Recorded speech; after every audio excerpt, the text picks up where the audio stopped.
ಉತ್ತರ ಪ್ರದೇಶದ Ganga express ವೇನಲ್ಲಿ Rafale Mirage ಮತ್ತು ಜಾಗ್ವಾರ್ ಫೈಟರ್ ಜೆಟ್ಗಳು ಶಕ್ತಿ ಪ್ರದರ್ಶನ ಮಾಡ್ತಾ ಇವೆ. ರಾತ್ರಿ ವೇಳೆ ಲ್ಯಾಂಡ್ ಮಾಡಲು ಎಕ್ಸ್‌ಪ್ರೆಸ್ ವೇ ರೆಡಿಯಾಗಿದೆ. ಅಲ್ಲದೆ ಶಹಜಾನ್ಪುರ ಸ್ಟ್ರೀಟ್ನಲ್ಲಿ ವಾಯುಸೇನೆ ವಿಮಾನಗಳು ಸನ್ನದ್ಧವಾಗಿದೆ. ತುರ್ತು ಸಂದರ್ಭದಲ್ಲಿ ಆಪರೇಷನ್ ನಡೆಸಲು ಸಜ್ಜಾಗಿವೆ. ಭಾರತೀಯ ವಾಯುಸೇನೆಯ ಪವರ್ ಶೋಗೆ ಪಾಕಿಸ್ತಾನ ಪತರಗುಟ್ಟು ಹೋಗಿದೆ. ಜಮ್ಮು ಮತ್ತು ಕಾಶ್ಮೀರದ ಗಡಿ ನಿಯಂತ್ರಣ ರೇಖೆಯಲ್ಲಿ ಪಾಕಿಸ್ತಾನ ಸೇನೆ ಸತತ 8ನೇ ದಿನವೂ ಅಪ್ರಚೋದಿತ ಗುಂಡಿನ ದಾಳಿ ನಡೆಸಿದೆ. ಇದಕ್ಕೆ ಭಾರತೀಯ ಸೇನೆ ಕೂಡ ದಿಟ್ಟ ಪ್ರತ್ಯುತ್ತರ ಕೊಟ್ಟಿದೆ.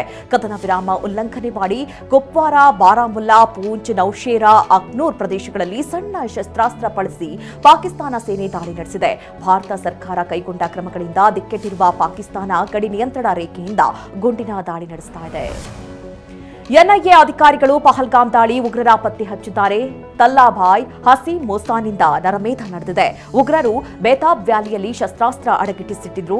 ಇನ್ನೂ 150ಕ್ಕೂ ಹೆಚ್ಚು ಶಂಕಿತ ಉಗ್ರರು ಪಾಪಿಗಳಿಗೆ ಸಹಾಯ ಮಾಡಿದ್ದಾರೆ. ಸ್ಥಳೀಯ ಉಗ್ರರ ನೆರವು ಪಡೆದು ನರರಾಕ್ಷಸರು ಕ್ರೌರ್ಯ ಮೆರೆದಿದ್ದಾರೆ ಅಂತ ಎನ್ಐಎ ಪ್ರಾಥಮಿಕ ತನಿಖೆಯಲ್ಲಿ ಸ್ಫೋಟಕ ಮಾಹಿತಿ ಬಯಲಾಗಿದೆ.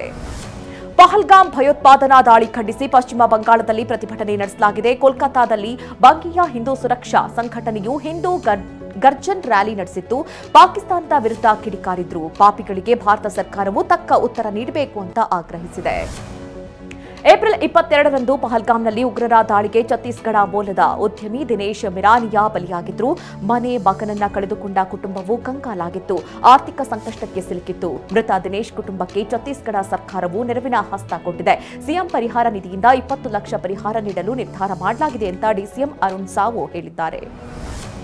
ಖಾಲಿಸ್ತಾನಿ ಉಗ್ರ ಗುರುಪತ್ವಂತ್ ಸಿಂಗ್ ಪಾಕಿಸ್ತಾನವನ್ನ ಬೆಂಬಲಿಸಿದ್ದಾರೆ.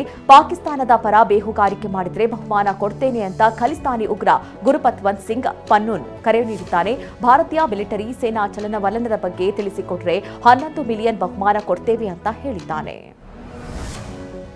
ಖಾಲಿಸ್ತಾನಿ ಉಗ್ರ ಗುರುಪತ್ವಂತ್ ಸಿಂಗ್ ವಿಡಿಯೋ ಬಿಡುಗಡೆ ಮಾಡಿದ್ದಾನೆ. ವಿಡಿಯೋ ಬಿಡುಗಡೆ ಮಾಡಿರುವ ಉಗ್ರ ಪಂಜಾಬ್, ಹರಿಯಾಣ, ರಾಜಸ್ಥಾನ ಸಿಖ್ ಸೈನಿಕರನ್ನ ಗುರಿಯಾಗಿಸಿ ಹೇಳಿಕೆ ನೀಡಿದ್ದಾರೆ.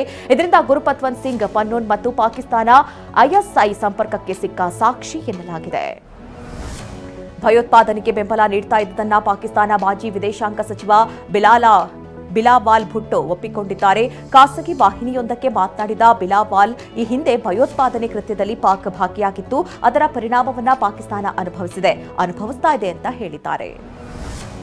ಎನ್ಐಎ ತಂಡ ಮೊಬೈಲ್ ಕಾಲ್ ಲಿಸ್ಟ್ ಪರಿಶೀಲನೆ ಮಾಡ್ತಾ ಇದೆ. ಮೊಬೈಲ್ ಟವರ್ ಡೇಟಾ ಡಂಪ್ ಮಾಡಿಕೊಂಡಿರುವ ಎನ್ಐಎ ಅಧಿಕಾರಿಗಳು ಕಾಲ್ ರೆಕಾರ್ಡ್ ಸಿಡಿಆರ್ ವಶಕ್ಕೆ ಪಡೆದಿದ್ದಾರೆ.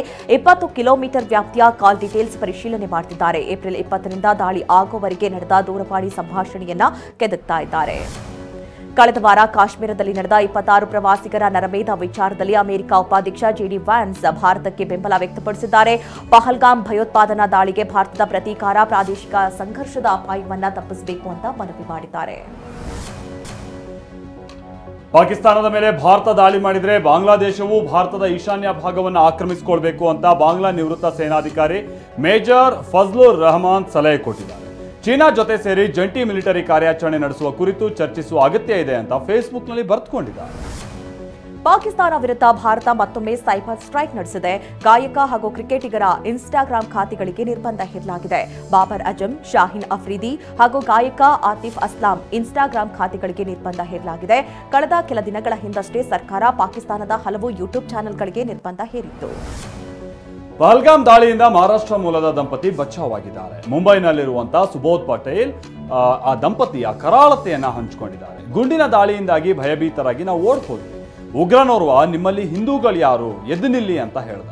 ನಂತರ ಗುಂಡು ಹಾರಿಸ್ದ. ನನಗೆ ಗುಂಡು ತಗುಲಿ ಪ್ರಜ್ಞೆ ತಪ್ಪು. ಎಚ್ಚರ ಆದಾಗ ಮೃತದೇಹಗಳು ಸತ್ತು ಬಿದ್ದಿದ್ವು ಅಥವಾ ಮೃತದೇಹಗಳ ರೂಪದಲ್ಲಿ ಇದ್ದಿದ್ವು ಅಂತ ಹೇಳ್ಕೊಂಡಿದ್ದಾರೆ.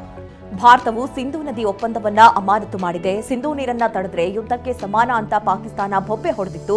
ಇದೀಗ ಜಮ್ಮು ಮತ್ತು ಕಾಶ್ಮೀರದಲ್ಲಿ ಮಳೆಯ ಅಬ್ಬರದಿಂದಾಗಿ ಚಿನಾಬ್ ನದಿ ನೀರಿನ ಮಟ್ಟ ಹೆಚ್ಚಾಗಿದ್ದು ಪ್ರವಾಹದ ಭೀತಿ ಸೃಷ್ಟಿಯಾಗಿದೆ. ಡ್ಯಾಂನಿಂದ ನೀರನ್ನ ಬಿಡುಗಡೆ ಮಾಡಲಾಗಿದೆ. ಭಾರತ ಮತ್ತು ಪಾಕಿಸ್ತಾನ ಗಡಿಯಲ್ಲಿ ಯುದ್ಧದ ಕಾರ್ಮೋಡ ಆವರಿಸಿದೆ. ಅತ್ತ ಪಾಕಿಸ್ತಾನ ಸೇನೆಯು ಗಡಿಯಲ್ಲಿ ಅಪ್ರಚೋದಿತ ದಾಳಿಯನ್ನು ಮುಂದುವರಿಸ್ತಾ ಇದೆ. ಇತ್ತ ಭಾರತ ಸೇನೆ ಸಮರಾಭ್ಯಾಸ ಮಾಡ್ತಾ ಇದೆ. ಇನ್ನು ಜಮ್ಮು ಮತ್ತು ಕಾಶ್ಮೀರದ ರಜೌರಿಯಲ್ಲಿ ಭದ್ರತಾ ಪಡೆಗಳು ಹದ್ದಿನ ಕಣ್ಣಿಟ್ಟಿವೆ.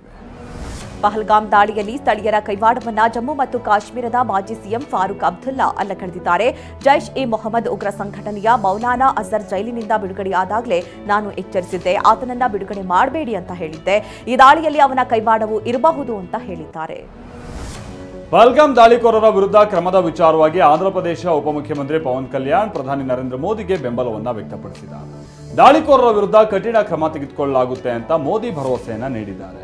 ಈ ವಿಚಾರದಲ್ಲಿ ನಾವು ನಿಮ್ಮ ಜೊತೆಗಿರ್ತೀವಿ ಅಂತ ಪವನ್ ಕಲ್ಯಾಣ್ ಹೇಳಿದ್ದಾರೆ.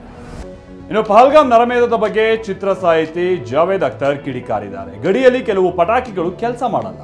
ಈಗ ಆಲ್ರೆಡಿ ದೃಢವಾದ ಹೆಜ್ಜೆಯನ್ನ ಇರಿಸಿ ಅವರು ನೆನಪಿಟ್ಕೊಳ್ಳಲು ಅವರಿಗೆ ಸೂಕ್ತವಾದ ಉತ್ತರ ಕೊಡಬೇಕು ಅಂತ ಆಗ್ರಹಿಸಿದ್ದಾರೆ. ಪಾಕ್ ಆಕ್ರಮಿತ ಕಾಶ್ಮೀರವು ಭಾರತದ ಅವಿಭಾಜ್ಯ ಅಂಗವಾಗಿದ್ದು ಅದನ್ನು ವಶಪಡಿಸಿಕೊಳ್ಳಿ ಅಂತ ಎಐಎಂಐಎಂ ಸಂಸದ ಅಸಾದುದ್ದೀನ್ ಓವೈಸಿ ಆಗ್ರಹಿಸಿದ್ದಾರೆ. ಪಿಒಕೆ ನಮ್ಮದು ಎಂಬುದು ಭಾರತೀಯ ಸಂಸತ್ತಿನ ನಿರ್ಣಯವಾಗಿದೆ. ಈ ನಿರ್ಣಯದಂತೆ ಮೋದಿ ಸರ್ಕಾರ ಪಿಒಕೆಯನ್ನ ಮರುವಶ ಮಾಡಿಕೊಳ್ಳಬೇಕಾಗಿದೆ. ಇದಕ್ಕಾಗಿ ನಾವು ಮೋದಿ ಸರ್ಕಾರಕ್ಕೆ ಸಂಪೂರ್ಣ ಬೆಂಬಲ ನೀಡ್ತೇವೆ ಅಂತ ಹೇಳಿದ್ದಾರೆ. ಪಾಕಿಸ್ತಾನಕ್ಕೆ ಬೆಂಗಳೂರಿನ ಆಕ್ಸೆಂಚರ್ ಕಂಪನಿಯ ಉದ್ಯೋಗಿಯೊಬ್ಬರ ಗಡೀಪಾರಿಗೆ ಸುಪ್ರೀಂ ಕೋರ್ಟ್ ತಡೆಯಾಜ್ಞೆ ನೀಡಿದೆ. ಇದರಿಂದ ಅರ್ಜಿದಾರ ಅಹಮದ್ ತಾರಿಕ್ ಭಟ್ ಮತ್ತು ಕುಟುಂಬದ 6 ಸದಸ್ಯರು ನಿಟ್ಟುಸಿರು ಬಿಟ್ಟಿದ್ದಾರೆ. ಭಾರತೀಯ ಪಾಸ್ಪೋರ್ಟ್, ಆಧಾರ್ ಕಾರ್ಡ್ ಇದ್ರೂ ದೇಶ ತೊರೆಯುವಂತೆ ಸೂಚನೆ ನೀಡಲಾಗಿತ್ತು ಅಂತ ತಾರಿಕ್ ಭಟ್ ಸುಪ್ರೀಂ ಕೋರ್ಟ್ ಮೊರೆ ಹೋಗಿದ್ದರು. ವೀಸಾ ರದ್ದಾಗಿದ್ದರಿಂದ ಪಾಕ್ ಪ್ರಜೆಗಳು ವಾಪಸ್ಸಾಗ್ತಿದ್ದಾರೆ. ಪಂಜಾಬಿನ ಅಟ್ಟಾರಿ ವಾಘಾ ಗಡಿಯಲ್ಲಿ ಖಾಲಿದಾ ಎಂಬಾಕೆ ಬೇಸರ ವ್ಯಕ್ತಪಡಿಸಿದ್ರು. ಅತ್ತಿಗೆಯನ್ನ ಬಿಡಲು ಬಂದಿದ್ದೇನೆ. ಅವರು ಪಾಕಿಸ್ತಾನಿ. ಆಕೆ ಮಗುವಿಗೆ ಭಾರತದ ಪಾಸ್ಪೋರ್ಟ್ ಇದೆ. ಆದ್ರೀಗ ಪಾಕಿಸ್ತಾನಕ್ಕೆ ಪ್ರವೇಶಿಸಲು ಸಾಧ್ಯವಿಲ್ಲ ಅಂತ ಹೇಳ್ತಾ ಇದ್ದಾರೆ. ಮಗು ಬಿಟ್ಟು ಹೇಗೆ ಹೋಗ್ತಾರೆ ಅಂತ ಆಕ್ರೋಶವನ್ನ ವ್ಯಕ್ತಪಡಿಸಿದ್ದಾರೆ. ಇನ್ನು ಪಾಕಿಸ್ತಾನಕ್ಕೆ ಮತ್ತೆ ಶಾಕ್ ನೀಡೋದಕ್ಕೆ ಭಾರತ ಸಜ್ಜಾಗಿದೆ. ಆರ್ಥಿಕ ಕ್ಷಿಪ್ರ ಕಾರ್ಯಪಡೆಯ ಬೂದು ಬಣ್ಣದ ಪಟ್ಟಿಗೆ ಪಾಕಿಸ್ತಾನವನ್ನ ಮತ್ತೆ ಸೇರಿಸೋದಕ್ಕೆ ಪ್ರಯತ್ನಿಸುವ ಸಾಧ್ಯತೆ ಇದೆ. IMF ಪಾಕಿಸ್ತಾನಕ್ಕೆ $7 ಬಿಲಿಯನ್ ನೆರವಿನ ಪ್ಯಾಕೇಜ್ ಅನ್ನ ನೀಡಿದೆ. ಸೊ ಈ ಹಣವನ್ನ ಪಾಕಿಸ್ತಾನ ಭಯೋತ್ಪಾದನೆಗೆ ದುರ್ಬಳಕೆ ಮಾಡ್ಕೊಳ್ತಾ ಇದೆ ಅಂತ ಹೇಳಿ ಭಾರತ ತನ್ನ ಆಕ್ಷೇಪವನ್ನ ವ್ಯಕ್ತಪಡಿಸಿ ಮತ್ತೆ ಅವರನ್ನ ಗ್ರೇ ಪಟ್ಟಿಗೆ ಸೇರಿಸಬೇಕು ಅನ್ನುವಂತ ನಿಟ್ಟಿನಲ್ಲಿ ವಾದ ಹೂಡುವ ಸಾಧ್ಯತೆ ಇದೆ.